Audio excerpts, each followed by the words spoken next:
Sleep has become the newest obsession in the wellness world.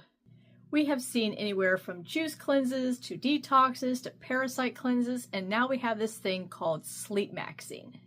It's a trend where people layer on every sleep hack possible. Anything from mouth taping to red light therapy to cooling blankets to magnesium cocktails, all in the name of a better night's sleep. But here's the thing, not every sleep hack is safe.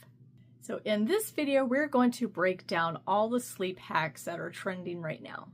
And we're going to dive into the science behind sleepmaxxing. Which hacks actually work and which hacks could actually be detrimental to your health. How we can build our own natural sleep cycle, balance out our hormones, and support our nervous system. Hi, my name is Dr. Tamitha Davis. I'm a naturopath doctor, and today we're going to dive deep into this topic because it is literally blowing up the internet. Let's start with the basics. Why is sleep so important for healing our body? When we sleep, our body runs on maintenance mode. Your brain clears toxins, your cells repair damage, your gut resets, and your hormones start to rebalance. Poor sleep can raise cortisol and affect your other hormones. It has a huge effect on progesterone, testosterone, and estrogen. It slows down your digestion and it increases inflammation in your body. Sleep isn't optional self-care, it is our biological way of healing. We're going to take a look at what science actually says about sleep. And we're not going to talk about the TikTok version of it, but real evidence-based. A 2025 study of Nature Communications had found that people who stop working or work out 4 hours before bedtime, it actually delays their melatonin and makes it harder to fall asleep. They suggest that the best time to actually exercise is in the morning or early afternoon. Now we're going to talk about our diet and our sleep connection. Research from the University of Chicago shows that people who eat more fruits and vegetables, nuts and seeds actually sleep longer than those who are eating animal products and high diet rich in processed foods. The fiber in these foods help to stabilize blood sugar spikes. And a stable blood sugar means that you're not going to be waking up in the middle of the night. Now we're going to talk about metabolic regulation. Studies are showing that our metabolism and our circadian rhythm are actually tightly linked together. So when we eat late or spike our blood sugar before bedtime, it can delay our sleep and shorten our deep sleep time. So you don't want to be eating a whole bunch of chocolate and candy and ice cream and chips before bed, or even your heaviest meal. That's why whenever you eat dinner, you want to make sure you're eating it at least 3 hours before you go to bed. Preferably, I would say more closer to 5 hours. Now we're going to talk about our sleep hygiene. Harvard researchers suggest that we keep our room dark and cool, sticking to a consistent sleep schedule, and minimizing the amount of blue light you're exposed to before bed. So we need to shut off our phones and turn off our TVs. Okay, so let's break down these viral hacks that you all haven't seen, and let's figure out which ones are real and which ones are just hype. Mouth taping. Now this may sound good if you have a partner who likes to snore in the middle of the night. A 2025 Verywell Health review has found that there is little to no evidence that this actually works. And it may actually be dangerous for those who have nasal blockages or sleep apnea. Getting blue light glasses or red light therapy. Evidence does support that limiting our blue light exposure, as I mentioned before bed, greatly improves your sleep quality. So turn off the phone and turn off the TV, read a book, and enjoy some nice maybe yoga or meditation time. And red light therapy or amber lighting actually helps to release melatonin. So it is beneficial to expose yourself to red light or amber color lights. Magnesium mocktails or sleep drinks. Magnesium glycinate and L-theanine does help to calm your nervous system and helps you get some sleep at night.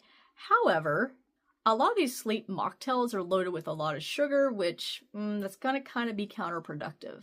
The same goes with these melatonin gummies. There's too much sugar in there, it's going to spike your blood sugar and it's going to be counterproductive. Cold rooms or weighted blankets.